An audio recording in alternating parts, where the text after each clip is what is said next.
38 years na ako nagluluto dito sa Itreng. Ang luto ko, kumbaga hindi nagbabago. Pag iba nagluto, parang ibang lasa. Yung iba naman sadyang na ako, sinisilip muna ako dito para makita ko. Pag wala ako dito, hindi na nagpapaluto, nalampas na sila.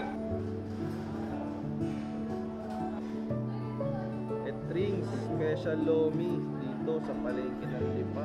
Ako si Christopher Ramos, kung tawagin ni Hapon. 38 years na ako nagluluto dito sa Itreng. Hindi ako nakapag-aral dito na hanggang dito na lang. Dito na ako na tumutok sa pagluluto.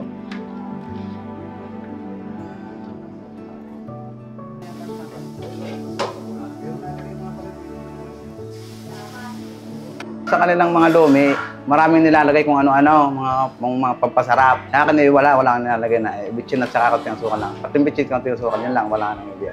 Walang iba.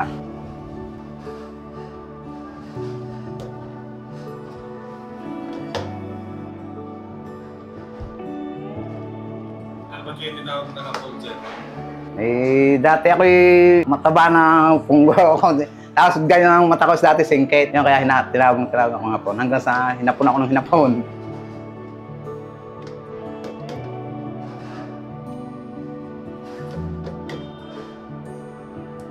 Ngayon po, yung mga toppings nyo.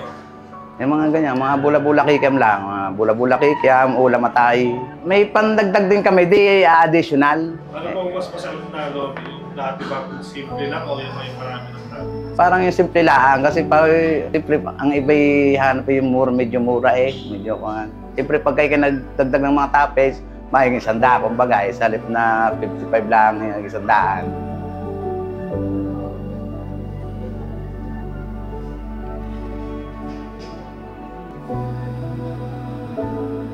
Pero mahirap na yung ganito trabaho. Mahirap din. Lalo pagka marami, yung sabay-sabay, yung iba't iba pati. Yung may mga tamis anghang, kung ano-anong mga pinagkukuhan, iba-iba. Kaya mahirap din yung magluto. Darang ka dito sa tuyo.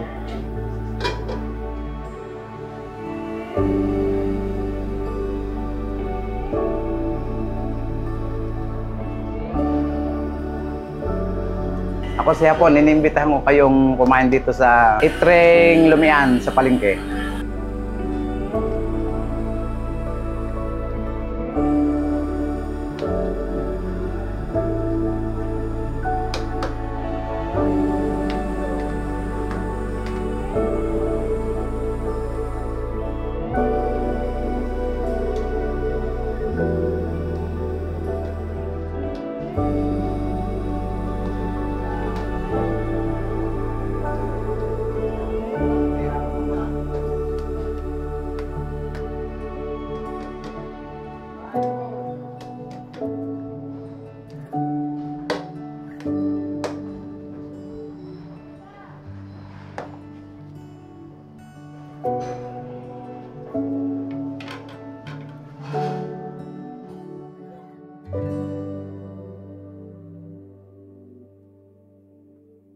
Ako nga pala si Harold Burgos, may-ari ng Itreng Lumian sa palengke ng Lipa.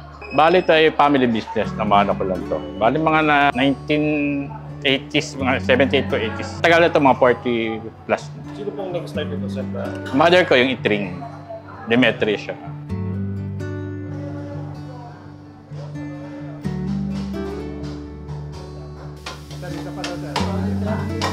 Ano pong bestseller po?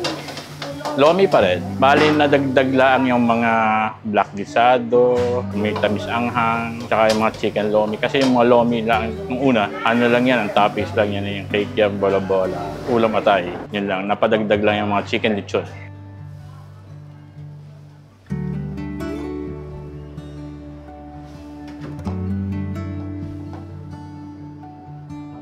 Ano yung pinagkaiba yung sa mga lumian dito? Wala namang pinagkaiba kasi simple lang yan. Noodles na may sabaw na may malapot na cornstarch. Depende na lang sa'yo kung merong additional na pampalasa talaga. Tapos ang mga toppings na nauso ngayon, na kanya-kanyang toppings iba-iba kung mapapansin niya.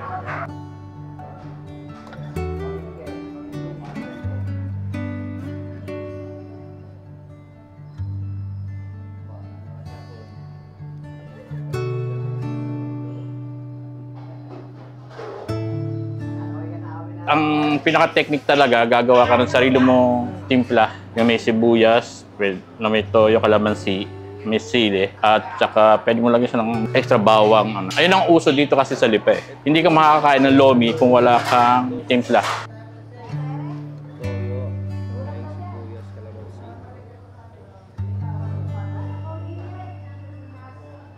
Sir, kamusta naman po yung ganitong negosyo?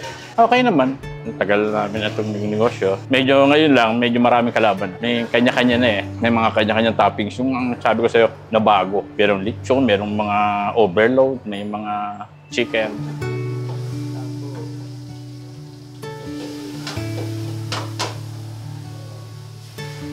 Sir, anong sekreto niyo? Bakit naman kayo ng ganito katagal? Sa suki rin yan. Sanay sa yung suki mo, nagustuhan. Kaya lang, yung iba ko ng suki, siyempre wala na, 40 years na, more than. Siyempre, yung iba kong mga suki na nag-ibang lugar, namatay na, hindi naman sa ano. Yung mga suki ng aking mother pa. Ngayon lang, mga, siyempre, yung napapadagdag, kaya lang, maraming kalaban ngayon. Kaya, hindi ka tulad nung una. Solo to nung una lalo, palengke pa, dinadahil.